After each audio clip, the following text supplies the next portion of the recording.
plastics. And wherever you pass, you see a lot of plastics flying because the plastics don't degrade. So what we do is to landfill. Ghana is the latest country in Africa to ban plastic bags, following Rwanda, Tanzania, South Africa, and Kenya.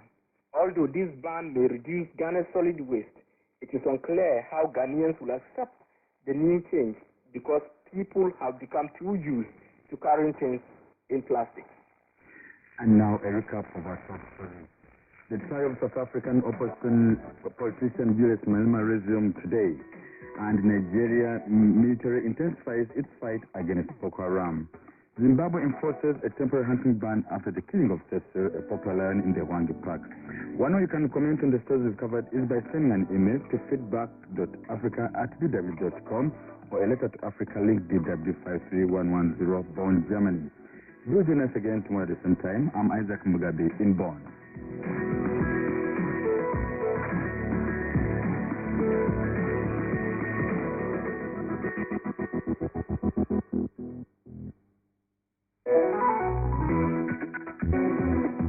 DW Deutsche Welle. Spectrum. Hello and welcome to Spectrum, coming to you from Deutsche Welle in Bonn. I'm Gudrun Eisen. Coming up in this week's show, artificial intelligence as autonomous weapons. That's what an open letter signed by several scientists is all about. I see a lot of possibilities of how this can change the way war is being conducted. And when I was told by colleagues about this open letter that they were preparing, I read it and decided to sign it because I think, even though I don't see a good solution to this problem, I think we should at least alert society to what's possible and that this should be discussed. We have another report on artificial intelligence, how it developed from fiction to fact. Also on the show, mysterious crop circles near Berlin. Is this a UFO landing? And we'll be talking to scientists Michael Brookes and Jordan McCall about mouse mind control. All that here on Spectrum.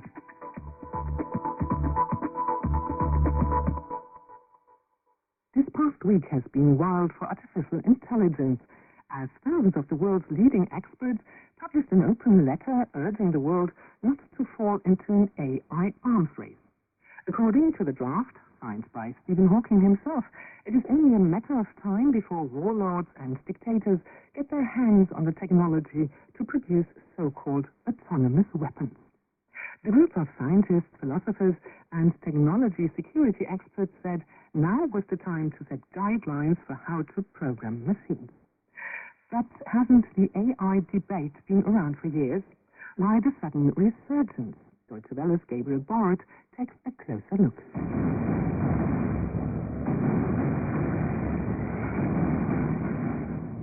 When the news came out this week that the world's leading AI experts had just warned about the rise of, quote, killer robots, media outlets were already scrambling for their most striking Terminator imagery.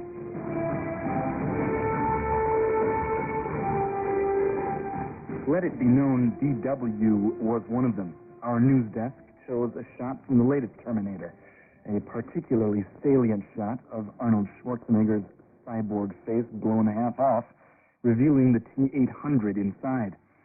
The Guardian went with a simple shot of a Skynet foot soldier, just one of the millions of red-eyed robots marching to the pulsation of artificial intelligence. The over 1,000 philosophers, scientists, and technical experts who signed this week's open letter, meanwhile, were quite serious that AI is not to be taken lightly when it comes to its use in the world's militaries. I see a lot of possibilities of how this can change the way war is being conducted. And when I was told by colleagues about this open letter that they were preparing, I read it and decided to sign it because I think, even though I don't see a good solution to this problem, I think we should at least alert society to what's possible and that this should be discussed. This is Bernhard Schulkopf of Germany's Max Planck Institute for Intelligent Systems. Talking to him just after the letter was published, he shrugged off many of the projections made therein. It would take much more than just a few years, as the letter warns, to create robots with intelligence even comparable to that of humans. With that being said, however, Shokov explains it's easier to program a robot to shoot and distinguish between targets than you'd think. Actually, I think it's quite realistic. I think in restricted domains and limited tasks, like the task of just recognizing a target and firing at a target, in such limited tasks, actually, it's quite realistic to match human performance and to build such automatic systems. So this is not so far away, I believe. To be fair, the crux of this week's letter did not concern the spread of cyborgs or any kind of hostile robot army marching out of control. It has much more to do with the abuse of artificial intelligence by military and world leaders, which, if it goes unchecked, would lead to an inevitable, quote, arms race around the globe.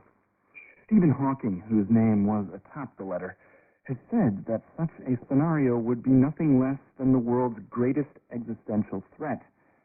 At the moment, there are no binding agreements anywhere in the world regarding what can be programmed into a machine. If the world's tech experts had their way, it looks like that would soon change indeed.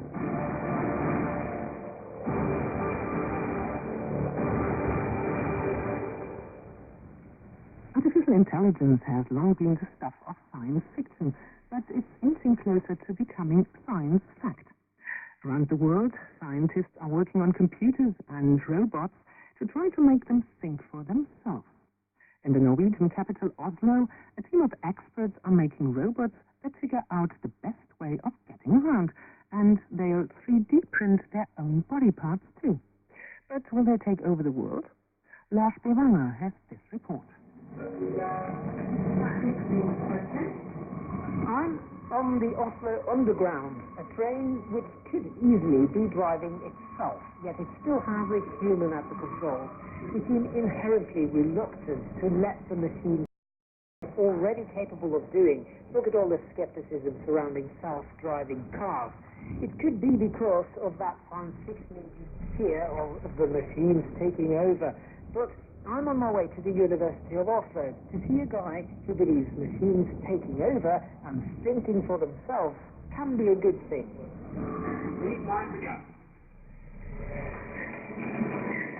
Testing various variations of its original movement pattern.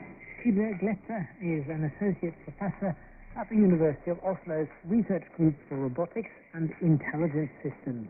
He and his team are working on a family of robots capable of figuring out for themselves the best way of moving around on a floor. Gletter's robots are made by workers short plastic body parts using little servo engines as joints. Their structure is very basic, but the way they learn to move is not. Here you can see the robots being simulated. So it starts off with very simple combinations of these sausages and simple motors that can move them. Before actually making the robots, a computer program simulates which combinations of shapes and ways of moving will work best in the real world. It's basically artificial evolution.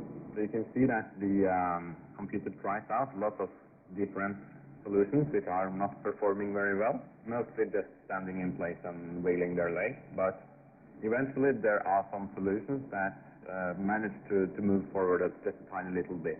Those solutions are then used for coming generations. Eventually you get better and better solutions. So how long does it take before, from the starting point here, with a couple of the sausages wiggling around, to actually got a model that's worth actually making in real life? We could get the solution in a couple of hours. Once the computer has figured out an efficient model, it tells the 3D printer to make the parts. All the robotics team needs to do is stick it together. Is it now constantly improving and adapting to the environment it's in? Yes, it tries out the original movement, and if it finds it's not as good as expected, then it will try to do minor modifications. If you project this into the future, when the technology is matured and you've got onboard computing power, this could learn a new alignment, learn topography, and adapt all the time and move in places where maybe humans can't go. That's what we hope for, yes. Impressive as these systems might be, they're still limited to work within the parameters we humans give them. In the future, Kira Glesser's robots might figure out how to get around unexpected obstacles, or even 3D print new body parts to do so. But they're not going to get ideas above their station, so to speak, and start printing weapons in order to take over the world. This mission is too important for me to allow you to jeopardize it. I don't know what you're talking about, Hal. I know that you and Frank were planning to disconnect me, and I'm afraid that's something I cannot allow to happen.